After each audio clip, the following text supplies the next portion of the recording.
Personal object pronouns in French replace nouns that function as the object of a verb. Instead of repeating a noun, we replace it with a pronoun. Direct object pronouns replace the thing or person that directly receives the action, while indirect object pronouns replace the person to whom or for whom the action is done.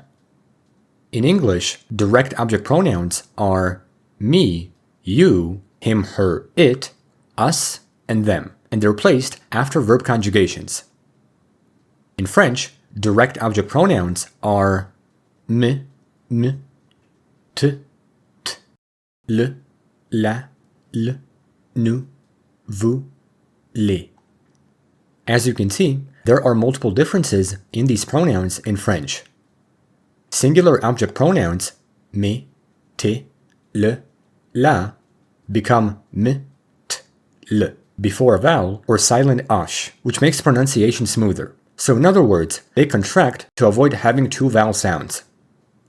Also, the placement of any pronoun goes before the verb, except with infinitives, which I'll explain later.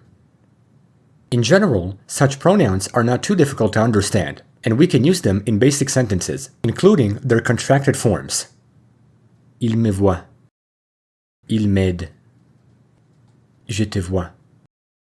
Je t'aide. Je le connais. Je la vois. Je l'aide. Il nous invite. Je vous aime. Nous les connaissons. Now, let's see indirect object pronouns, which replace the person to whom or for whom the action is done. In English, they take the same form as direct pronouns, but to indicate to whom or for whom the action is done, a preposition is added. As a note, sometimes in English, verbs transfer something to someone, and we can identify such verbs by the fact that a sentence with them can be rephrased with to or for and still make sense, like, he gave the book to me, or he gave me the book. Either way, the pronoun is indirect in both phrases. It's just that it can be rephrased in English, while in French, indirect object pronouns are placed before the verb, along with using verbs that take a before the person. Me, te, lui, nous, vous, leur. As you can see, most pronouns borrow the same form as direct pronouns, while the rest change. Additionally, the pronoun lui can mean both to him or to her, and it's important to tell the difference in context.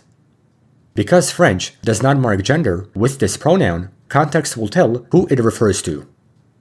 This is the reason why indirect pronouns use verbs that take a before the person, like je parle à Paul, je lui parle. I'm talking to Paul or to him. Je parle à Marie, je lui parle. I'm talking to Marie or to her. As a note, lui can also be a stressed pronoun, in which case it will mean him, not her, like saying je viens avec lui, I come with him.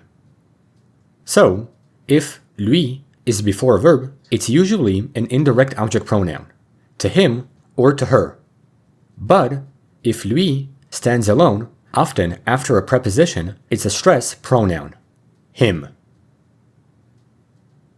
Now that I've explained this concept, let's have some examples. Il me donne. Il m'écrit. Je te montre. Je t'explique.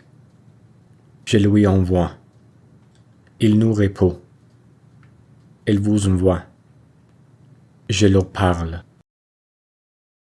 Overall, this is how direct and indirect object pronouns work in French, but many more concepts need to be known about them to better understand their purpose. As we discussed, both direct and indirect object pronouns come before conjugated verbs, but when it comes to having two verbs, one auxiliary plus an infinitive, object pronouns will go before the infinitive, not the auxiliary verb, like saying je vais lui parler. I am going to talk to him or to her. At the same time, when saying a negative phrase, pronouns will stay with the verb inside ne pas. Je ne l'ai pas vu. Moreover, the most important concept to know is the order of multiple pronouns together. When using two object pronouns, French has a fixed order, which is mnemonic, and it can be practically shown using examples like Je te le donne. Il le lui prête. Elle le leur explique. Tu m'y conduis? J'en ai besoin. As you can see, me, te, c'est, nous, vous will come before le, la, les, which in itself will come before lui and leur. After that, special pronouns I and O will replace certain words. I replaces a place or a plus a thing or idea, such as saying Tu vas à Paris? Oui, j'y vais. Tu penses à toi venir? Oui, j'y pense. On the other hand, on replaces des plus a thing or a quantity, like saying Tu veux du café? Oui, j'en veux. Tu as trois pommes? Oui, j'en ai trois. While direct and indirect object pronouns may be simple by themselves, they can be difficult when putting them together, which is why it's good to make sentences and see how every pronoun functions with any word. Here, we can see other examples that use the pronouns when putting them together. Je donne le livre à Marie. Je le lui donne.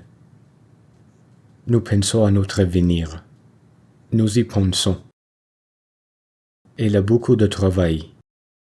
Elle en a beaucoup. Je vous les envoie hier. Je les ai vus hier. Furthermore, French also has stressed pronouns which function differently from object pronouns. Such pronouns are disjunctive, meaning that they lack connection, and they are moi, toi, lui, elle, nous, vous, eux, elle. Some pronouns have borrowed forms, while others have changed, but it's significant to know that they are used for emphasis after prepositions and in short answers, like saying Moi, je suis prêt. Avec moi. Chez elle. Pour eux. Qui veut venir? Moi.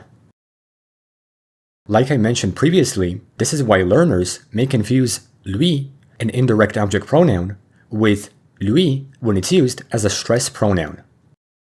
Je lui parle. I talk to him or to her, object pronoun. Je viens avec lui. I come with him, stress pronoun. One last note is that le can mean him or it masculine, but it can also replace an entire idea, phrase, or clause when it's used as a neuter object pronoun. It's similar to saying that or it in English, like Elle dit qu'elle part. Je le crois. This le is abstract and doesn't agree like normal direct pronouns. So, this is how object pronouns fully work in French.